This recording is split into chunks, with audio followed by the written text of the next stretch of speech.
Why England Continue to Fail on Biggest Stage on Eve of World Cup 2026 by Geraint Anderson, the former City banker and best-selling author of City Boy.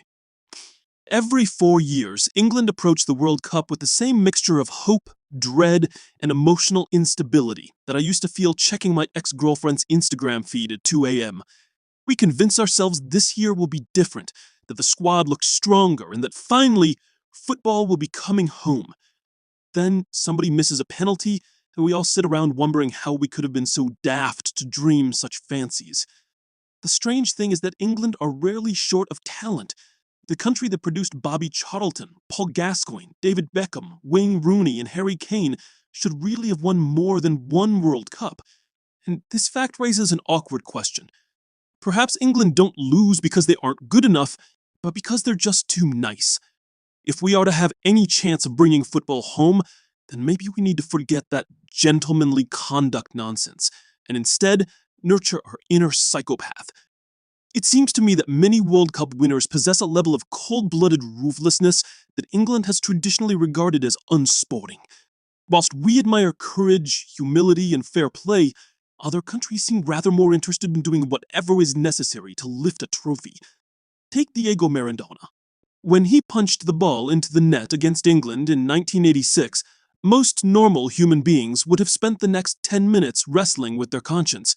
Maradona showed no guilt or remorse, and celebrated like a man who had successfully renewed his car tax online. While the rest of the world debated ethics, he was already thinking about the final. Similarly, the Italians, 4-time winners, have always been the masters of tactical fouls, time wasting, and gamesmanship. The Argentinians, 3-time winners, especially in 1986, turned mind games and psychological warfare into something approaching a national art form, whilst the Germans, 3-time winners, have traditionally shown such emotional detachment that penalty shootouts seem like a routine administrative exercise. Meanwhile, England has developed a touching commitment to sportsmanship, gentlemanly behavior, and losing bravely. You can see the difference whenever England reach the latter stages of the World Cup. English players generally look as though they are carrying not only the hopes of a nation, but also the emotional baggage of every previous failure since 1966. By the quarterfinals, some appear less like elite athletes and more like men attempting to carry a sofa up a narrow staircase, whilst several million people shout conflicting instructions. There is a decidedly unpsychopathic lack of self-belief. Every player should make Zlatan Ibrahimovic look like the embodiment of humility and possess the delusional optimism of Boris Johnson. The difference is entirely psychological. Surgeons, special forces soldiers, and obviously traffic wardens need emotional detachment if they are to fulfill their duties efficiently. The ability to remain calm while everyone around you is psychologically unraveling is one of the most valuable competitive advantages on Earth, and it's one that psychopaths naturally exhibit. This is why I've increasingly come to believe that England would benefit from borrowing a few traits from the psychopath's playbook: the fearlessness, calmness under pressure, a refusal to dwell on mistakes, an ability to ignore criticism, a willingness to bend the rules and manipulate others, as well as a totally ruthless focus on outcomes rather than fair play, would seem to be completely necessary for any elite athlete to succeed. Cristiano Ronaldo possesses the sort of self-belief normally associated with these Roman emperors who were so convinced they were gods, they forced a slave to follow them around saying, "You are mortal."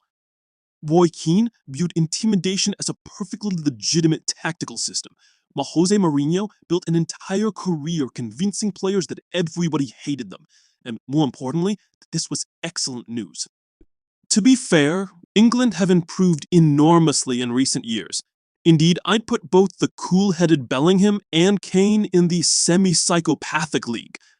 Our old psychological fragility is not what it once was, and the penalty record has finally become marginally less traumatic.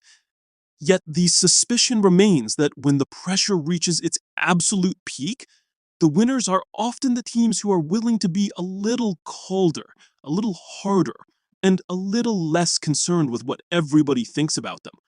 This is the hyper-confident, win-at-all-costs psycho mindset that our sports psychologists should be instilling in our players. Nice people make wonderful neighbors, fabulous colleagues, and delightful dinner guests. World Cup winners, however, are nearly always something else entirely. And if England are finally going to end 60 years of hurt, perhaps they don't need better footballers. Perhaps they just need to think a little more like psychopaths.